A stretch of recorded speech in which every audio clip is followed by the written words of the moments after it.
At least 68 people died in Nepal after a plane carrying about 72 people from the capital Kathmandu crashed in Pokhara on Sunday morning. There were 68 passengers and 4 crew members on board the plane that crashed between the old and the new airport in the city located in the western Nepal. The twin-engine ATR-72 aircraft operated by Yeti Airlines was en route to the Nepal's capital Kathmandu. 15 foreign nationals and 6 children were on board. 53 Nepalese, 5 Indian, 4 Russian, 2 Korean, 1 Argentinian and 1 each from Ireland, Australia and France were on the plane, the airline said in a statement. According to the Civil Aviation Authority of Nepal, the aircraft took off from Kathmandu's Tribhuvan International Airport at 10:33 am local time. Days after satellite images showed a huge rush at the crematorium and funeral homes, China's health authority on Saturday reported almost 60,000 COVID-related deaths in just 1 month, the first major death count released by the government since loosening its virus restrictions in early December. Zhao Yohai, the head of Bureau of Medical Administration under the National Health Commission, in a press conference said that China reported 59,938 COVID-related deaths between December 8, 2022 and January 12 of this year. The figures refer only to the deaths recorded at the medical facilities, with a total count likely to be higher. It includes 5,503 deaths caused by respiratory failure due to the virus and 54,435 deaths caused by underlying diseases combined with COVID. On Saturday, China's health officials said that the average age of those who died was 80.3 years old, with over 90% of the fatalities above 65 years old. Iran on Saturday executed former top defense official and dual British national Alireza Akbari, who was accused of spying for UK intelligence. Akbari was executed after being sentenced to death for corruption on earth and harming the country's internal and external security by passing on intelligence, the judicial news agency Mizian Online reported. Britain called the execution by Iran of the British Iranian national a barbaric act and said that it will not go unpunished. British Prime Minister Rishi Sunak said, and I quote, "This was a callous and cowardly act called out by a barbaric regime with no respect for the human rights of their own people." Iran has alleged, without providing evidence, that Akbari served as a source for Britain's secret intelligence service, also known as MI6. A Brazilian Supreme Court justice has authorized including former President Jair Bolsonaro in its investigation for the alleged role in January 8 riot in the national capital. Justice Alexandre de Moraes accepted a request presented late on Friday by Brazilian prosecutors, who cited a video with voter fraud conspiracy theories posted by the former president on his Facebook account on January 10th.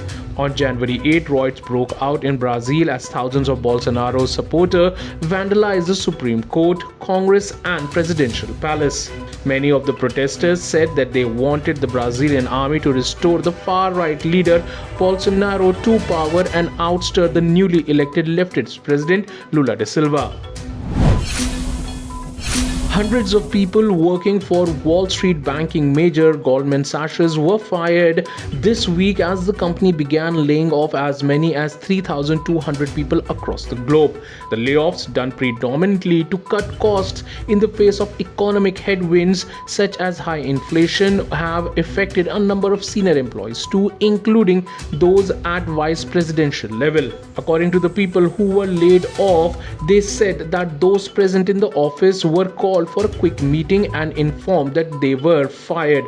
After that, according to these people, they were escorted directly out of the building without an opportunity to return to their work desks. Those who were working from home were called over Zoom and laid off. Some of the people who were sacked said that they were hired just few months ago.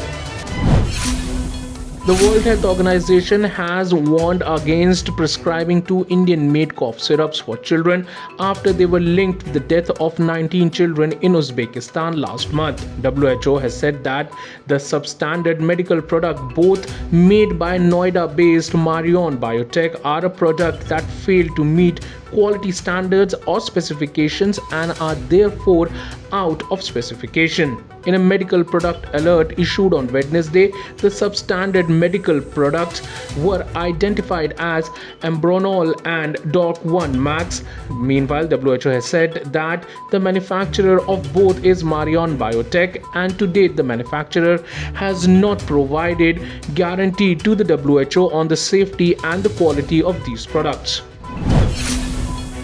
The failure of a key pilot notification system disrupted all flights across the United States of America.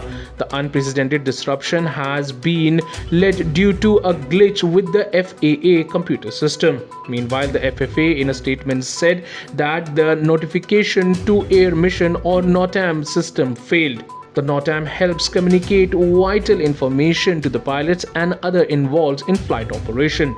The White House has said that there was no evidence that a cyber attack triggered the outage, which upended the travel plans of millions of passengers. Meanwhile, US President Joe Biden has said that he has directed the Department of Transport to investigate the matter. A Russian warship armed with hypersonic cruise weapons held exercise in the Norwegian Sea. The Russian Defense Ministry said, and I quote, "The crew of the frigate, Admiral of the Fleet of the Soviet Union Gorbachev, conducted an air defense exercise in the Norwegian Sea." President Vladimir Putin sent the frigate to the Atlantic Ocean last week. It was armed with a new generation hypersonic cruise missile called the Zircon missile. The action is apparently a signal to the West that Russia will not back down over the war in Ukraine. Russia says that Zircon missile can fly at 9 times the speed of sound and have a range of over 1,000 kilometers. Russia touted the weapon as a way to pierce increasingly sophisticated US missile defenses.